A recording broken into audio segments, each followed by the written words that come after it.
créete, voy a empezar por el final de la película, créete que estás aquí para manifestar una vida creativa.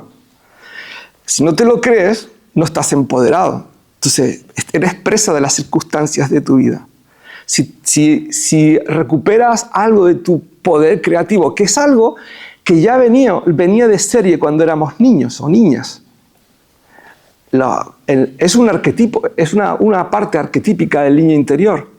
Los niños no se plantean no crear, crean todo el tiempo. Lo que pasa es que su creación no es productiva, no es para nada en concreto. Están imaginando, están creando, están jugando, están explorando.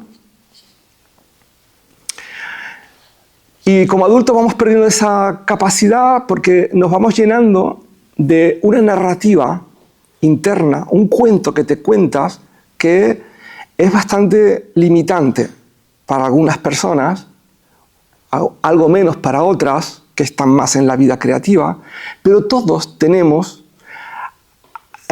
algún aspecto en nuestra narrativa interna que nos está diciendo, que está limitando este empoderamiento creativo, es decir, manifestar tus anhelos profundos de tu alma, de lo que tú vienes a hacer aquí. Porque el empoderamiento creativo es para eso, para manifestar el anhelo profundo, o llámalo alma, como tú quieras. Y cuando uno expresa, manifiesta este anhelo, se siente mejor consigo mismo, su vida tiene sentido, tiene un propósito, te ubicas, estás ok. No quiere decir que no haya obstáculos, los hay, pero hay un sentido, una dirección, y eso ya te da un norte y te da un aplomo en la vida. Esta narrativa interna, este cuento que te cuentas de yo no soy suficiente, yo no sé, yo no estoy aquí, o que hay algo que sostenemos inconscientemente, este cuento lo sostienes inconsciente, es un cuento que es muy, muy potente. Necesitamos un héroe, una heroína para afrontar. O sea, es un viaje del héroe enfrentarse a ese cuento que te limita, que ese cuento viene de creencias que aprendiste en tu contexto familiar, lealtades familiares, heridas traumáticas del pasado. Toda esa historia genera ese cuento que está ahí metido, pues tus creencias limitantes y tu perspectiva y punto de vista condicionado de la vida. Entonces, necesitamos un cuento de héroe para poder afrontar eso. Y lo que os propongo este fin de semana es que activemos a este héroe interno que va a enfrentarse a esta narrativa tóxica que tienes, aunque a veces no es muy consciente. Hay algunos que lo tienen bastante consciente, que lo ven, oh, qué pesado. Y otros, pero esto depende de la persona, otros la narrativa está pero no te enteras, pero lo puedes ver en tus actos, en cómo vives, en tus emociones, en que te falta algo, ¿no? Entonces, da igual que tú te des cuenta del pensamiento o míralo en tus actos. ¿Tienes una vida equilibrada? Bueno.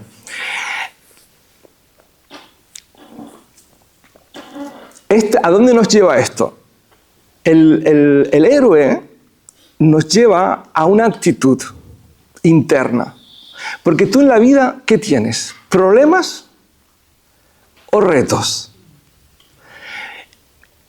Cuando estamos en la narrativa victimista, limitante, nuestra perspectiva es que tengo problemas en la vida.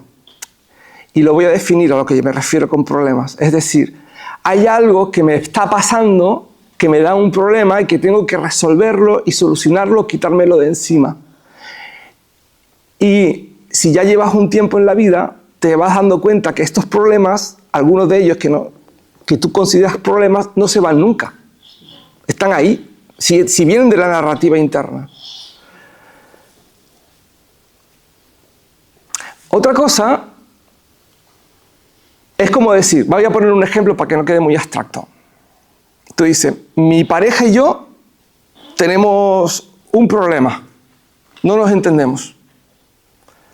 Entonces dices, vale, ¿quién tiene la culpa aquí? ¿Tienes tú? Bueno, hay mucha chicha que podemos hacer. el otro tiene la culpa, claro. Si tú escucharas, yo escucho. O si tú me escucharas, se arreglaría todo.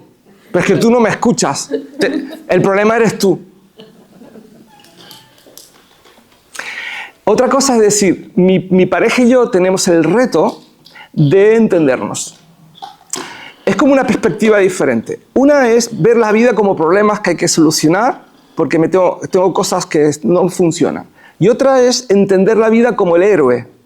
El héroe, que es lo que os propongo que activemos este fin de semana, mira todo en forma de desafíos. En forma de qué tenemos que aprender o qué tengo que aprender. ¿Qué tengo que atravesar para...? Entonces, sería, mi pareja y yo tenemos el desafío de entendernos. Tenemos el reto. El desafío, el vivir la vida como un héroe, te plantea, no te salva de los obstáculos, sino que te da la actitud para atravesarlos.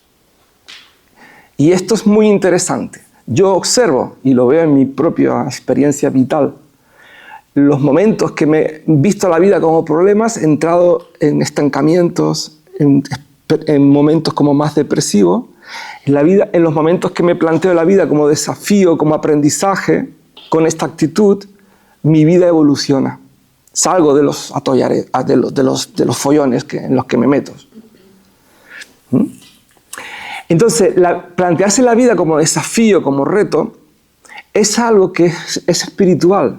O sea, tu alma viene a la vida a atravesar desafíos para aprender, evolucionar y ampliar tu conciencia. Entonces, el héroe no se plantea si lo que está viniendo debe ser o no debe ser. Hostia, no debería ocurrirme esto. O tú no deberías traerme este problema. El héroe dice, ok, tenemos esto, ¿cómo lo atravieso y qué tengo que aprender? Esta actitud te va a llevar te transporta. Es una actitud, te transporta. Te va a ayudar a evolucionar. ¿Habéis visto la película de Alicia en el País de las Maravillas? En la película se ve a Alicia que no es una niña, es una joven, es una mujer joven.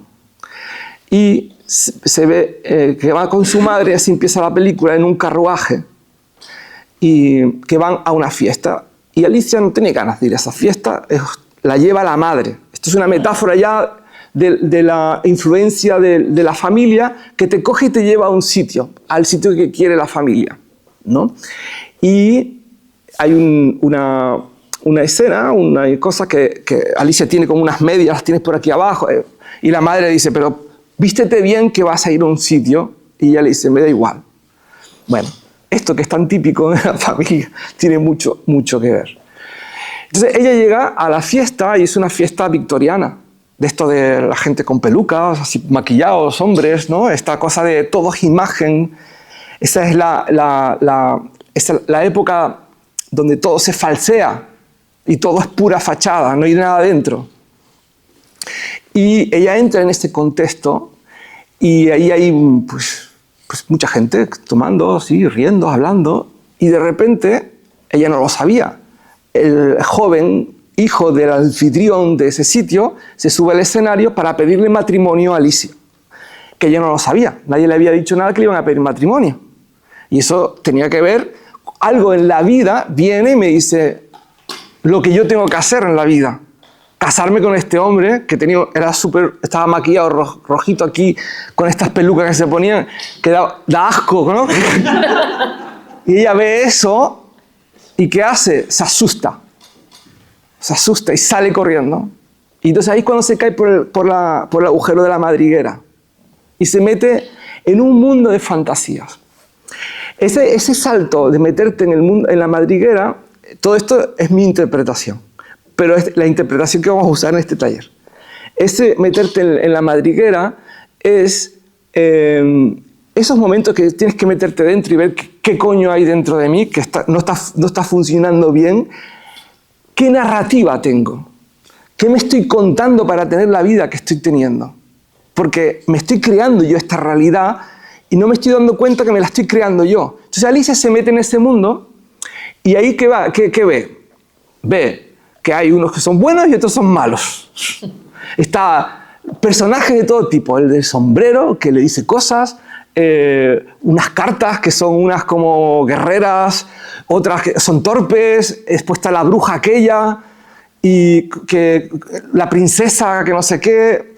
Son como arquetipos de narrativas internas que tenemos como pensamientos que nos favorecen, pensamientos que nos limitan y que están enfrentados. Que precisamente ese enfrentamiento hace que estemos constantemente en una narrativa sí pero no, no, sí, entonces no, hago esto, no, sí.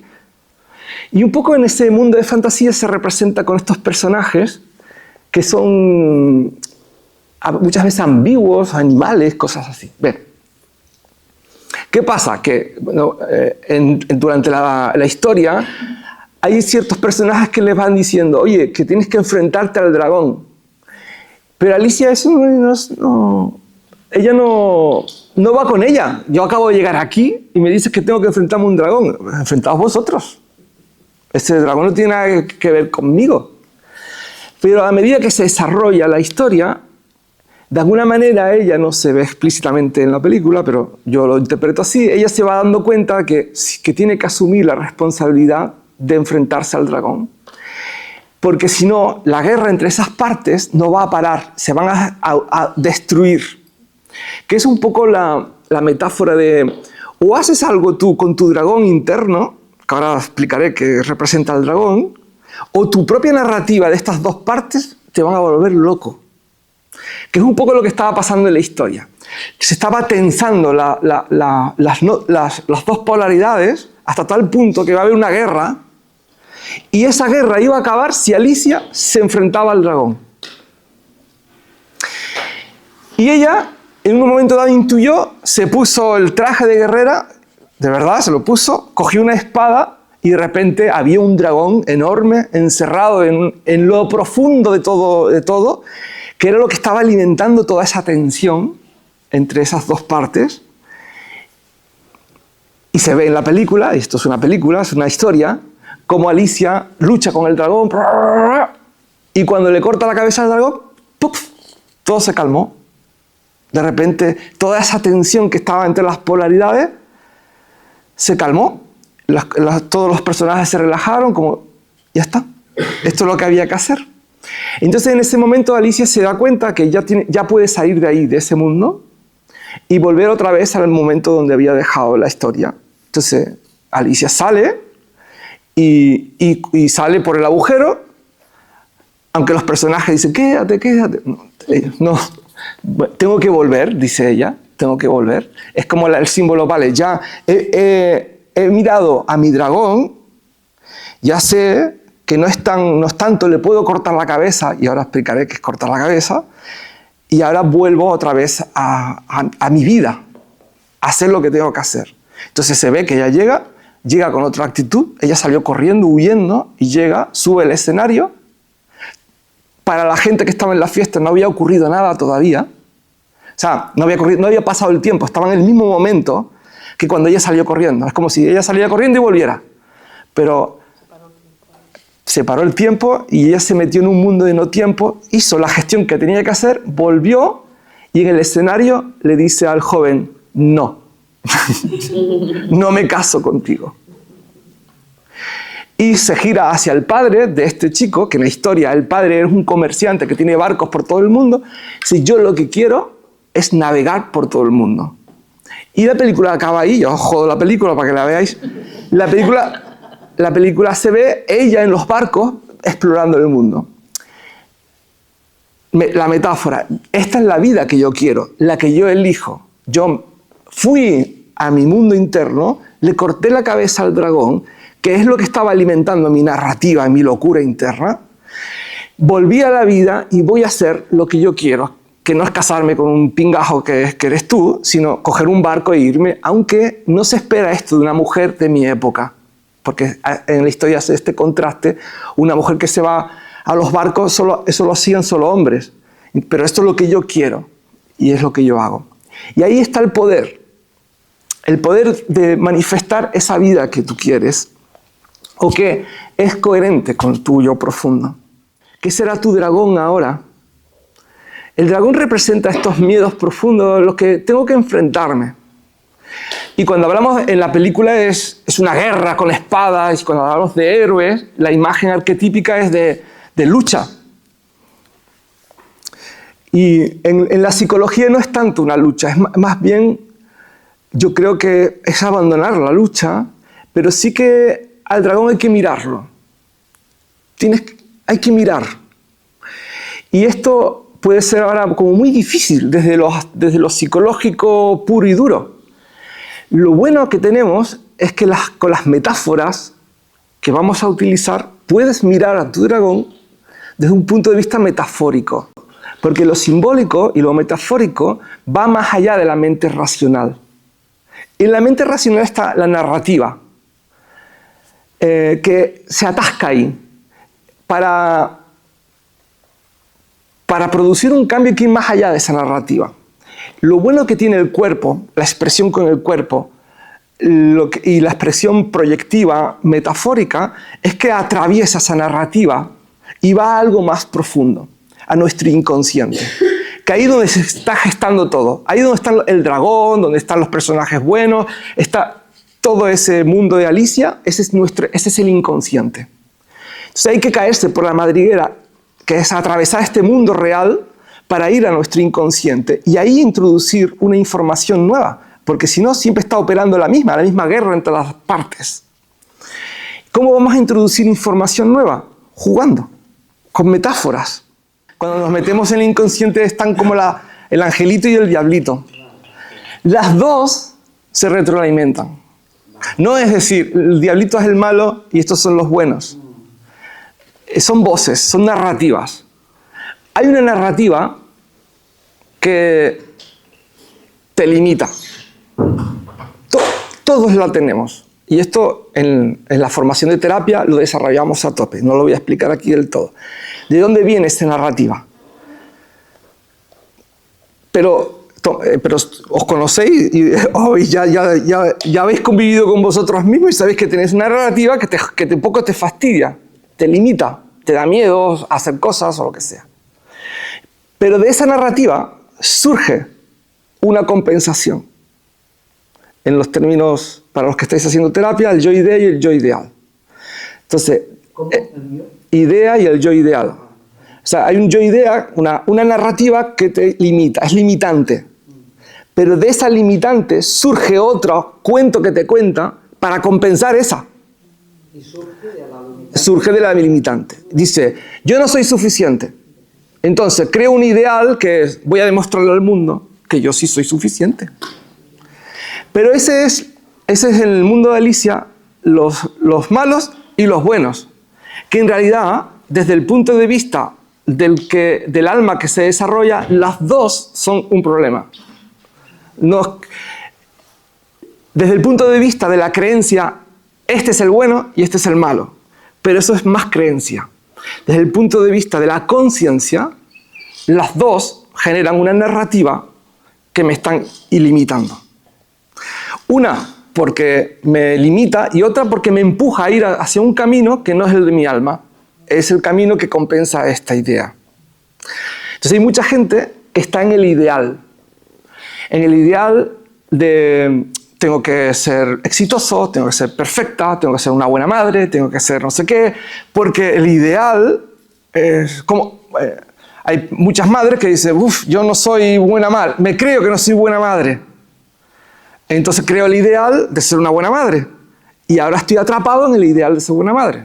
Porque mis acciones es, tengo que ser buena madre, entonces hago un plus. Pero ¿de dónde viene querer ser buena madre? De que hay una creencia, una narrativa de que yo no voy a llegar a ser una buena madre. Entonces, esa es la toxicidad en la que estamos dialogando. Siempre hay una parte positiva y una parte negativa. Hacia dónde, y más ahora en estos tiempos que aprieta energéticamente el despertar espiritual, hacia dónde va la cosa, a salir de estas dos narrativas, la negativa y la positiva. ¿Para qué? Para encontrar algo genuino. ¿Qué es lo mío de verdad? ¿Quién soy de verdad? no el ideal que persigo, sino, yo qué sé, en mi casa, mi padre decía, tú estudia lo que quieras, pero estudia, porque para ser alguien tienes que tener una carrera, ¿no? Y joder, que insistió el hombre. Porque él lo lanzaba. Eso sí, nos dejó margen. Para él no era importante es que fuéramos abogados, sino universitarios. Entonces, bueno, era ancho porque podía hacer cualquier carrera. Y yo dije, vale, pues elijo la más fácil, me hago maestro. Bueno, no fue así. Yo sentí un llamado. Pero es una carrera. Y en mi caso, pues, no solo una, sino dos, ¿no? Otra más después, y cuando ya lo conseguí, ese era el ideal. Yo me di cuenta que estaba persiguiendo un ideal que era ser alguien a través de los títulos universitarios. Mientras que estás en el ideal, ¿cómo sabes que estás en ese ideal? Cuando estás en el sobreesfuerzo. Cuando lo que haces te agota y no te nutre. Porque cuando estás en el alma hay cosas que te agotan, pero te nutren. Pero cuando estás corriendo detrás del ideal para compensar tu narrativa limitante, es agotador. Y hay mucha gente que lo consigue todos esos ideales, ganan la pasta, tienen el dinero, porque el ideal puede ser un dinero, una casa, el sueño americano es un ideal, y el europeo, que todo el mundo persigue, sin pararse a escuchar, esa escucha que hablamos antes, esto es lo que yo realmente, es lo mío. Entonces, la persecución del ideal es agotador. Entonces, mucha gente llega a los 30 y pico, 40 y pico y petan. Hacen clac. Es la edad más o menos que hace un cataclac cuando te has pasado forzándote en conseguir el ideal. Enrique, esta dualidad siempre va a estar presente. Como siempre vamos a tener una dualidad. O sea, ¿el equilibrio pasa por aceptar esa dualidad o por vencerla? Yo creo que siempre va a estar. Hasta donde yo alcanzo a comprender, siempre. No se va a ir, te vas a morir con ella. Lo que podemos hacer es centrarte. Cuanto tú más centrado estás, esa narrativa polar más débil está. Cuanto más descentrados estás, esa narrativa coge fuerza. Entonces, la gran trampa del crecimiento personal, y si estáis ahí, es que todos queremos quitarnos de encima esa narrativa tóxica. Y mira, yo creo que no se puede. O sea, cuanto antes lo aceptes, mejor. Lo que puedes hacer es céntrate. Ten prácticas de centramiento. Haz lo que te gusta. Porque hacer lo que te gusta y disfrutar de un momento te centra. Centrarte significa estoy más conmigo. En la medida que yo estoy más centrado, más en mí, más en mi centro, esa narrativa no es tan fuerte. O simplemente ahora no me afecta la narrativa. Por eso cuando te sientes centrado en la vida y dices que la narrativa está debilitada. Y ha sucedido espontáneamente. A lo mejor tú no eres consciente de esto. Pero míralo ahora y verás. A lo mejor te vas en vacaciones, estás a gusto y de repente, estoy en paz, estoy no sé qué, estoy bien, estoy en la naturaleza. Y porque ir a la naturaleza, por ejemplo, es una de las experiencias que centra. O cuando bailas, y de repente bailas, no sé qué, y dices, ¿dónde está el cuento que me cuento? Si ahora hay silencio. Porque el baile te ha centrado. O cualquier cosa que a ti te centre, porque centrarse, por supuesto, hay prácticas de centramiento, la meditación, que yo defiendo cada vez más la necesidad de que cada persona tenga unas prácticas diarias para poder centrarte y ir impidiendo que la narrativa te coma. Porque si no, tienes tus prácticas de centramiento, la narrativa te va comiendo, y llega un momento que estás totalmente poseída por tu propia narrativa y ahí entras en etapas, estados de tristeza, de depresión, de me falta. Por eso hace falta el héroe, porque el héroe dice, ok, yo necesito tener la disciplina, hacer el trabajo de ir al centro, porque sé que si no, el dragón va a venir y me va a comer. Porque no se va a ir nunca. Es una fantasía infantil para mí el creer que todo eso que aprendiste desde la infancia se va a ir un día. Eso es información que entró en ti. Se va a quedar, pero sí puede perder mucha fuerza y puedes vivir sin que te limite, siempre y cuando te centres. Ese es el secreto. Ah, ya sabéis, ya os puedo decir. Ahora bien, ¿qué te centra? Claro, tienes que averiguar cuáles son las experiencias que te centran. Por ejemplo, hacer un trabajo que no te gusta es mantenerte descentrado, fuera de tu centro. Cada vez que te pones en contacto con algo que te esfuerza a hacer algo que no te gusta, te descentras. ¿Qué pasa cuando te descentras? La narrativa interna te coge, empieza, ¿qué hago aquí? No, pero claro, esto del dinero es muy necesario, es que no sé qué. Y es una locura. Ahora tú haces algo que te gusta, te mantienes más en tu centro y esa narrativa no se dispara. Este es el asunto. Por eso es tan importante tener esto que vamos a hacer este fin de semana. Empodérate para tomar las decisiones que necesites. ¿Para qué? Para vivir más en tu centro. Y eso va a impedir que la narrativa te posea. Y que te va a poseer a momentos, por supuesto. Claro que sí. Pero no es lo mismo tener una vida donde la narrativa, estas dos voces, están constantemente. Que eso, cuando están muy activas, es una expresión de que estás muy lejos de tu centro. Te has alejado. La buena noticia es que hay un camino de vuelta. Te puedes centrar, todo el mundo se puede centrar. Centrarte es volver a ti, sentirte, escuchar. Y dice, ¿cómo se hace eso? Pues empezando. Tienes que empezar. ¿Cómo se hace? Empieza a poner la intención. Empieza a comprender que el asunto que tienes es que tienes que volver a ti. Y ese volver a ti muchas veces dice, no tengo ni puta idea. No importa, empieza. ¿Sí? ¿Es así? Es como, no es saber cómo se hace el camino, es empezar a hacerlo. Pues, a veces leyendo un libro, a veces haciendo un curso, a veces haciendo un cambio en tu vida laboral, a veces dejando una pareja que ya está terminada. Es como empieza. Hay relaciones que te descentran. Una cosa que pasa aquí cuando venís los fines de semana es que os centráis. Normalmente os vais más a gusto, normalmente. Algunas veces te vas enfadado. No, pero a gusto. Y a gusto, enfadadamente a gusto.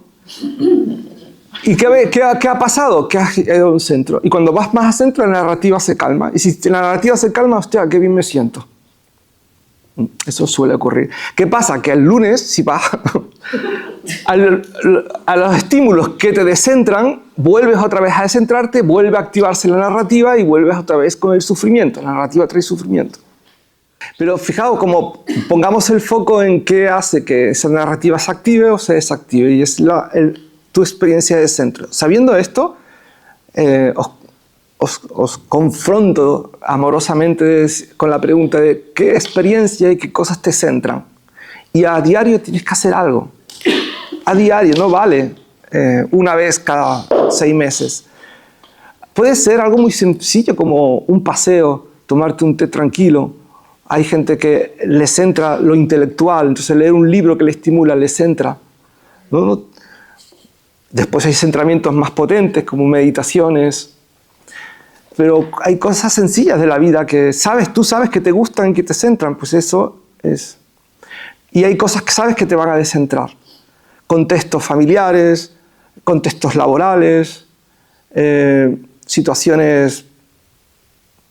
circunstancias económicas, miedos por la escasez, bueno, muchas cosas que te van a descentrar. Y ahí necesitamos a la heroína, al héroe, que nos recuerde que eso es un desafío, que tengo que atravesarlo.